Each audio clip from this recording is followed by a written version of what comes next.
ఇవాళ రేవంత్ రెడ్డి గారు సింగరేణి పైసలు తీసుకుపోయి ఫుట్బాల్ ఆడుతున్నాడు. నీ అయ్య సొత్తాన్ని తీసుకుపోయినావా? నీ ఫుట్బాల్ షోకుల కోసం నువ్వు ఫోటోలు దిగడం కోసం సింగరేణి 10 కోట్ల రూపాయలు ఏ రకంగా తీసుకుంటావు?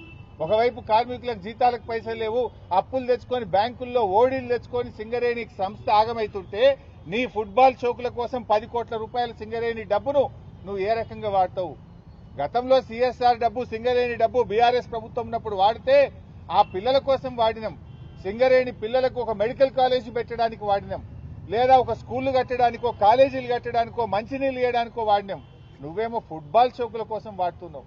నువ్వు ఫుట్బాల్ ఆడడానికి సింగరేణి డబ్బే కావాలా నీకు? సింగరేణి కార్మికుల కడుపు కొట్టాలన్నా నువ్వు?